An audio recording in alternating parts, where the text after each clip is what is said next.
জীবনের আর কি আছে, আমার কোনোই নাই আর জীবনের কি আছে, ওরা আমি গুলি মাইরালাম আমাদের সরকারের যদি আসিফ নজরুল যারা উপদেষ্টা আছে তারা এখানে আসবে।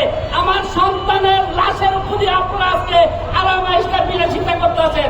আমাদের সন্তানগুলোর মাটি ঘুরে কবর দিয়ে এসে বললাম আমার মা আমাদেরই কতদিন রাস্তায় রাস্তায়, আর কতদিন আজকে 6 মাস আমার দাদু আমার ঘরে নাই, কোনো মা বাদ দাও মা,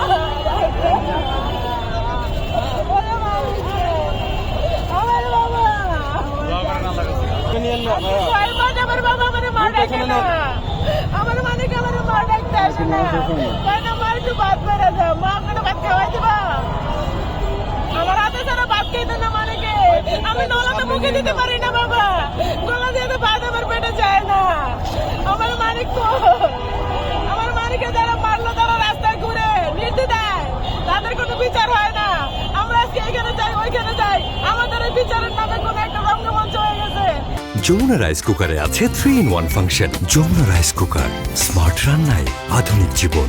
কেউ সঠিক বিচার করে না, তথ্য গোপন করে, আসামি ধরার পরও আমরা কোনো ডকুমেন্টস থাকে না, আমাদের ডকুমেন্টস তারা দিতে পারে বাকি এখন মারার কোনো আইন নাই, এই জন্য ওনারা জিজ্ঞেসে ওরা কিছু করে না, ভিডিও ফুটেজ আছে, ছবি আছে, তারপরও বিচার পাই না আমরা বাবা। আসিফ নজরুল যারা উপদেষ্টা আছে তারা এখানে আসবে। আমার সন্তানের লাশের খুদি আপনারা আজকে আরামাইশটা বিলাসিতা করতেছেন। আপনারা আওয়ামী লীগকে বিচার করতে পারবেন না, এটা আমরা বুঝে গেছি। আমরা যদি রাজপথে মরতে হয় আমরা মরবো।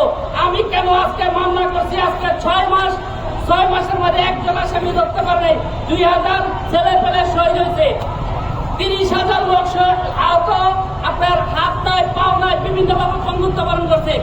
একজন আসামি করে যদি ধরত আজকে 40,000 আসামি ধরা হতো। এখন পর্যন্ত আপনারা দেখেন কোন আমরা যে মামলা করছি যারা আমরা বিভিন্ন ভয় ভিত্তি আমাদেরকে বিভিন্নভাবে হুমকি দিচ্ছে।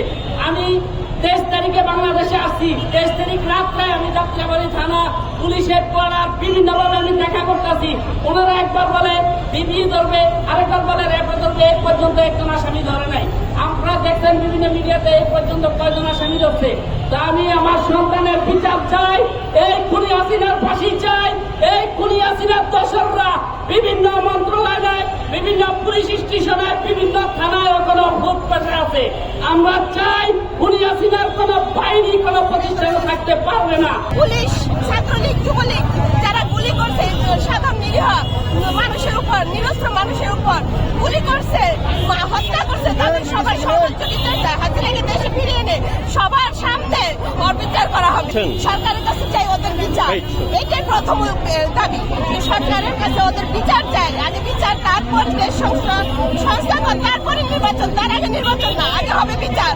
আগে এই যে যারা এত রক্ত দিল, যে ভাইরা যে সোনার বাংলা করার উদ্দেশ্যে যে স্বপ্ন নিয়ে করা, আমার একটা মাত্র ভাই ছিল, এরকম হাজার হাজার ভাই আছে যারা ওরা এই ছোট গ্রান্টগুলা দিচ্ছে জীবনের মায়া না করে এই সোনার দেশ করার স্বপ্নে। আপনি যে আইনে আশ্রয় নিয়েছিলেন এই বিচারের জন্য? হ্যাঁ, আমি মামলা করেছি। সেখান থেকে আপনি সুষ্ঠু বিচার পাননি? এখনো তো বিচার করে নাই। শুধু আমি কেন, কোন মানুষই এখন পর্যন্ত কয়টা আসামি গ্রেপ্তার হয়েছে?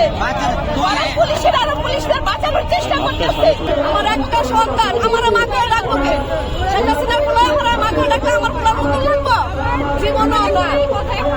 ওই যেন মানুষের পোলারা মানবে ওর সজল মানুষ পাবলিকের দেহ তোর কেমন লাগে?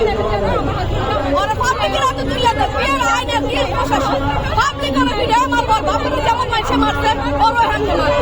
যে আমার ছেলের মতন আরো কত শহীদ ফ্যামিলি আছে, কত অন্তরের মা আছে। এই যে হ্যাঁ একজন আমার লোক থাকে বাসায় কাম করে, হ্যাঁ তো মারা গেছে। যে আমরা সবাই চাই যে ওর বিচার হোক, ওর ফাঁসি দেও।